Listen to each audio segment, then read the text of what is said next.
It's getting to be the end of October, so I figured now is a good time for a fall garden tour. Let's get into it.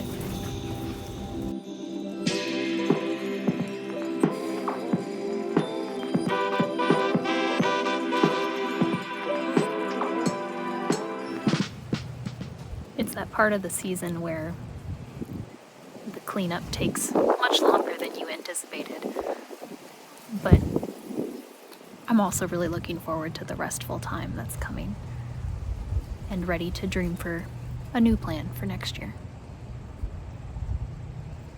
So in this bed I still have tomato plants.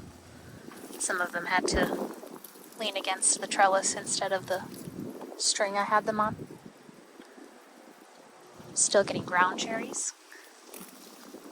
And I'm still getting some runner beans.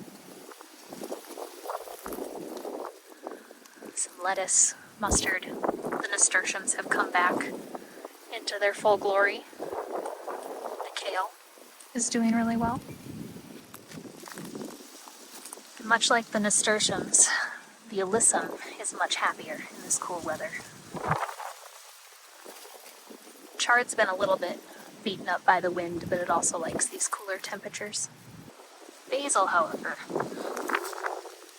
definitely have some more frost damage there. The rest of these beans are ones I intend to be using for dried beans, so I'm letting them go as long as I can. I cleared out most of this middle bed that was mostly flowers. There's some dried dill that I'll let fall to seed here. Holy basil that I'll harvest for tea. Cherry tomatoes. Those will keep going until a frost kills the plants. You can tell that they're beaten up and ready for the season to be done though.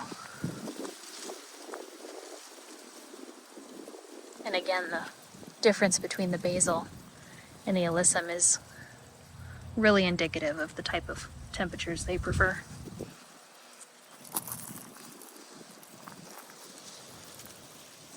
This pumpkin is pretty much done. I've got one guy hanging out up there. He's curing in the sun. Same thing with these Violina rugosa vines. They're ready to come down. Got about halfway through the garden weeding process the other day. You can see my weeding buckets hanging out there. So these back few beds definitely still need some attention. And at this point, I just kind of give up and do it when I have the willingness to get it done. Just because there's a lot of weeds in the beds doesn't mean that there's not something here that's useful. I still have a couple baby kohlrabis back here. Some fresh celery. Got a couple baby red cabbages. And then these are those giant white kohlrabis that I've been looking forward to.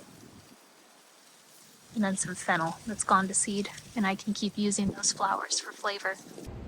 The wind today is about 25 mile per hour gusts. So we're going to take some time to enjoy the nice temperatures in the greenhouse and the sheltered nature from the wind. There can be a whole lot of pressure to make your garden look like it belongs in a magazine at any given point. And life's just not like that. There's only so much energy a person has, particularly if this isn't all you do. And I think that's the case for most of us. If your garden doesn't look super picturesque right now, you're not alone. It's that time in the season, and you can always try again next time. As the season changes outside, it's even more of a pleasure to walk in and find this.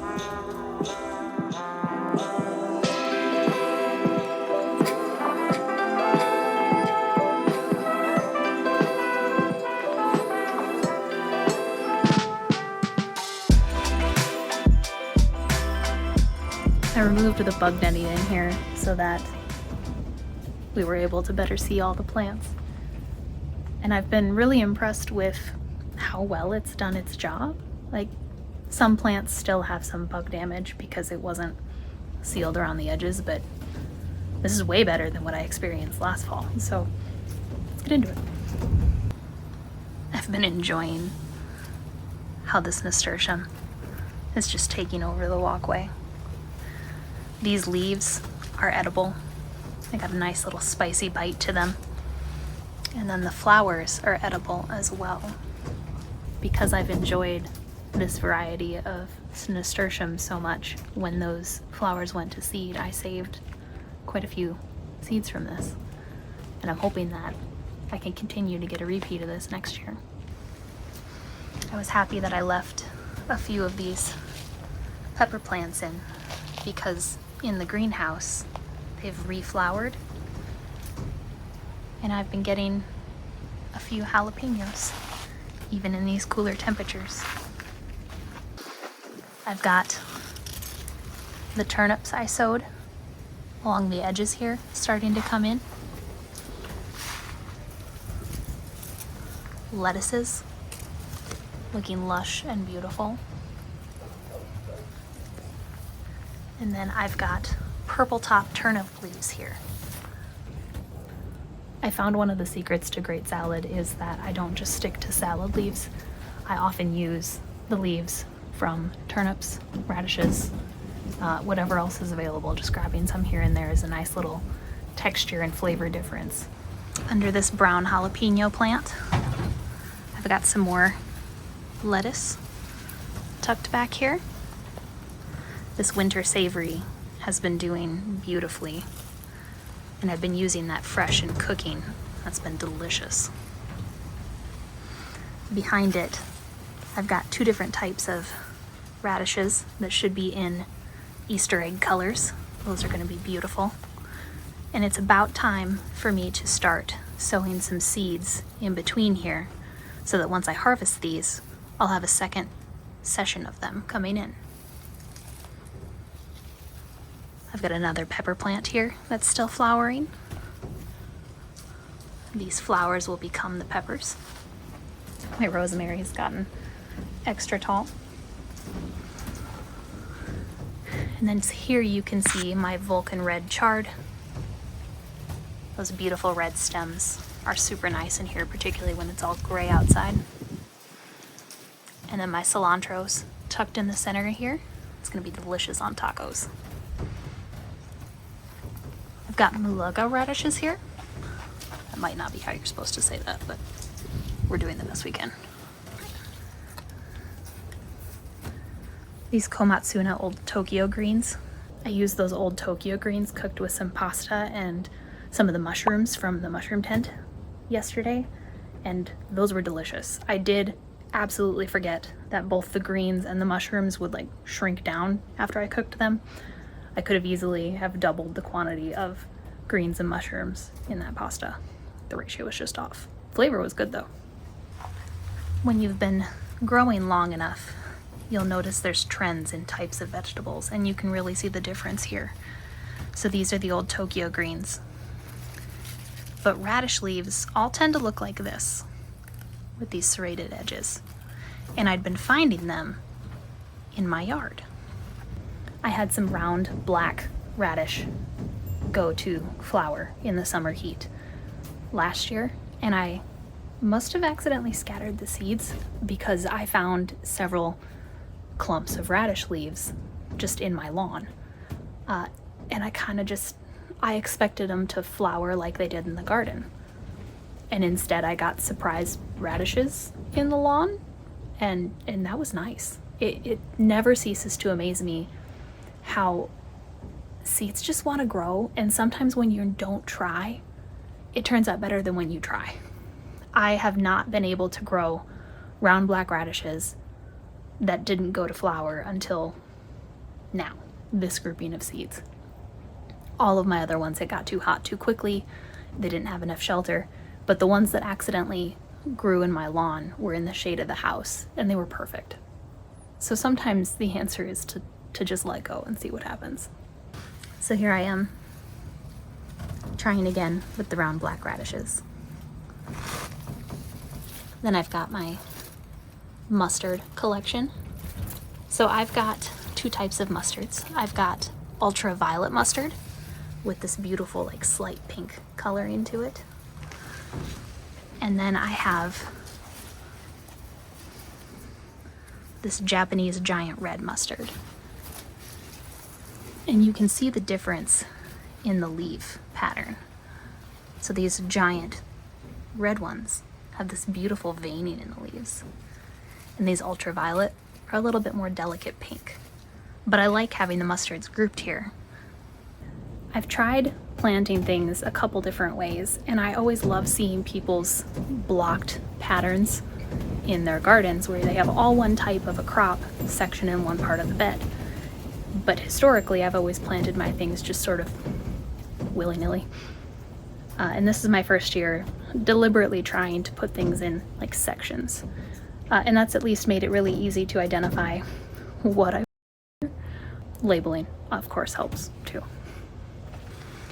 More nasturtiums taking over, trying to shelter this oregano a bit apparently. The oregano, at this point I've switched, there's some in the corner there, to using this just fresh as I need it. And then these beautiful pink stems are the red beauty radishes, going all the way back. And then in this row here as well.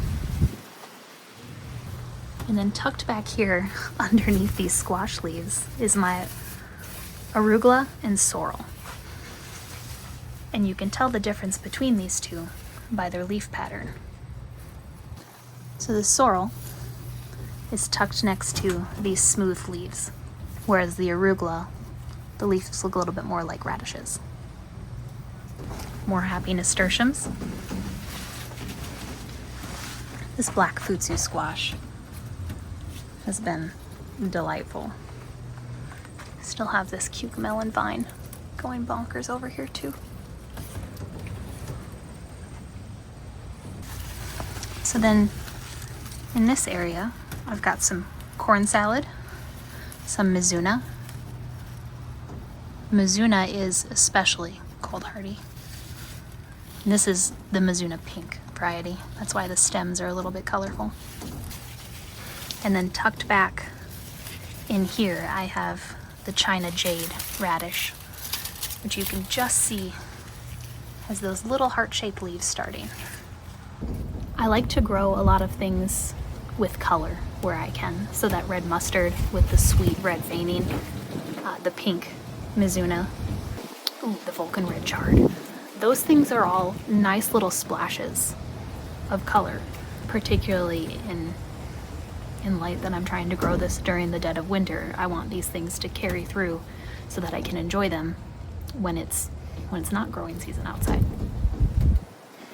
And that white radish that I have just starting with those baby heart-shaped leaves underneath that black futsu squash, he'll be just fine. And if he isn't, that's space for me to sow more new seeds. But I think it's worth it to see how long I can extend the life of the squash in the greenhouse this fall. And maybe have a bit later harvest for those radishes. I've got certainly plenty of other types of radishes in the south bed of the greenhouse to get me through, I think. Probably. Coming through to the north bed, I certainly have plenty more chives. The basil closest to the door is looking a little bit rough. And you can see some general spotting on the other Genovese basil types I have in here. But that alyssum in the back has become this lovely purple color. I noticed during the heat of the summer, the alyssum wasn't really flowering as much as it does in the spring and fall temperatures. And it makes sense. It's in the Brassica family. It is much more comfortable in these cooler temperatures. My nights have been dipping down into the 40s. I think later this week I'll be having another frost, just under 32. So the things in the greenhouse are going to continue to be fine, which is good because I certainly enjoy coming in here after I've had enough of the cold outside. But it's still cool enough that things like the alyssum in here are thriving. So this basil is a remnant of the summer plantings, and under and around him, I've got a couple different types of tatsoi. The alyssum certainly taking over the back there. And then underneath the chives, we clearly need to use the chives, because this is where I've sown the Navone yellow rutabagas. So these leaves, not these, that's a weed. So these should be my rutabagas. Here's my late sowing of sunrise tomatoes. It's a yellow tomato. I need to be pruning him better than I have been. Here are some little kohlrabi leaves. The cucamelon forest. I collected a small bowl of these yesterday, and I'm excited because I'll have enough again, I think, today. There's another one. Cucamelons, or Mexican sour gherkins, or mouse melons. They're all the same thing. They've got different names. But they're such a weird, just magically fun vegetable. So they feel like the surface tension of a grape. They look like mini watermelons, but they taste like a cucumber. They're such a weird thing. And I don't know what it is, but there's a certain whimsy to how they grow that I just find really magical. And fortunately, about now in my season is when the plants really start to take off. But when you look outside, where we were earlier, that is clearly not the warmth that cucamelons want. So I'm really happy that I dedicated this sort of inadvertently, this cucamelon forest portion. Underneath him, I have more rutabaga seeds because that's something that I really want more of this winter, and so I'm hoping I don't overindulge in my cucamelon obsession this fall, and maybe the rutabaga will have enough time to also come to maturity so I can enjoy that as well. Maybe. Might be worth it. So on the other side of the cucamelon forest, I've got some broccoli. So this is rapini broccoli, and it's actually got some little florets, and it looks like I let one of them go too long because this is when it's gone to flower, and this is the flowers before they become flowers. They're little buds, and this is what you're eating when you're eating broccoli. I'm due to trim these guys a little bit, but underneath him I've got tucked some Marion rutabagas. Then I've got more kohlrabi. This should be the purple variety. Yes. So these are purple kohlrabis back here. I've got some Waltham broccolis tucked in here. These look a little bit smaller than the rapinis. Coeur de Butte cabbage. These all look very healthy. I think I've got a stray leek seed. And then I've got fennel. Ooh, those are bulbing nice. I like the ferny texture difference in the leaves here, breaking up the cabbage family. It's pretty nice. I've got some giant celeriac tucked back here. Some red celery that's trying really hard. Japanese cabbage. Last winter, this absolutely blew me away with how beautiful it was. Then I've got some chijimisai greens.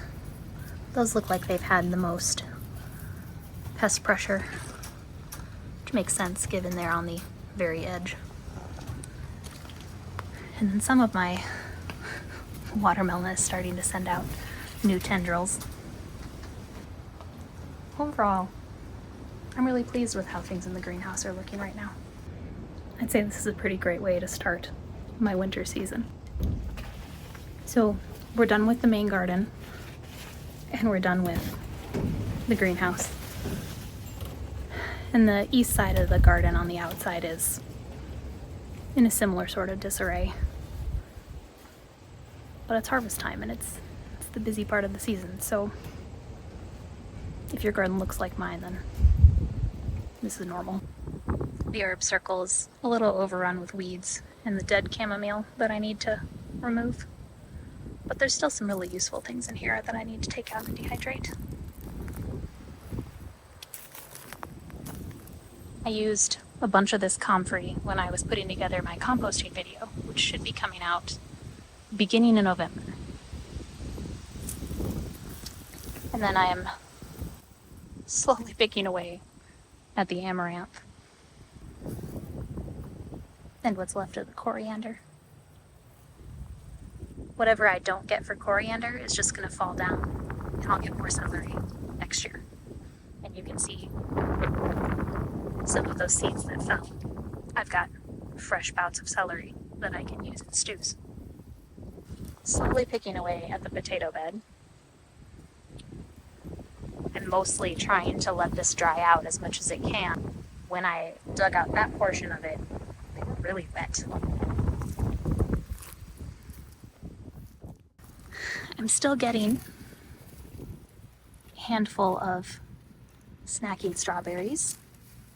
Sometimes insects are getting to them before I do. But it's been really nice to get one or two here and there. Gosh, I just never get tired of coming in here. I mean, would you?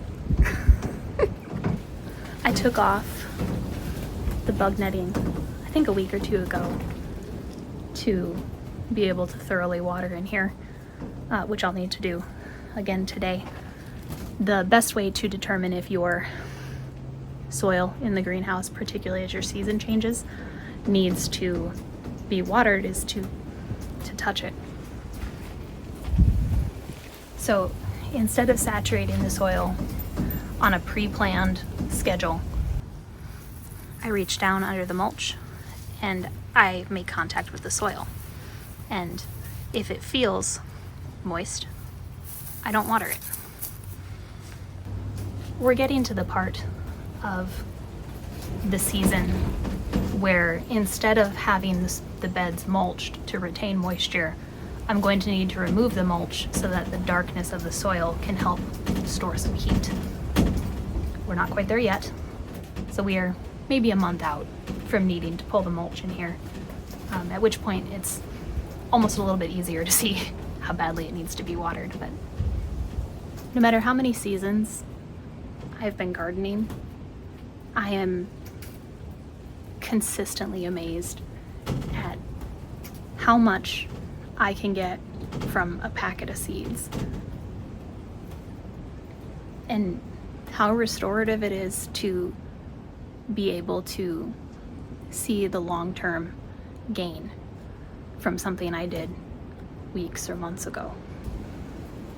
If you have a shorter growing season like I do, I only get 120 days where warmer season crops can thrive out of doors.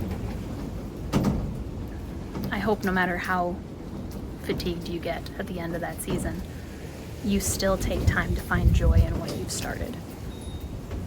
Because I can really get mired into the fact that the outside garden doesn't look beautiful. I need to weed at least half the beds still. But I'm also remembering last winter when I had just put the greenhouse in and it got cold fast and I could still come out here and enjoy all of this. So this year especially, I'm trying really hard to hang on to the things that I know I appreciated in the dark, cold part of winter. Thanks for coming along with me on the October garden tour. And it'll be interesting to see what November holds for us, because typically by the end of November I'll probably have snow. And if not then, it won't be too far off. Catch you next time.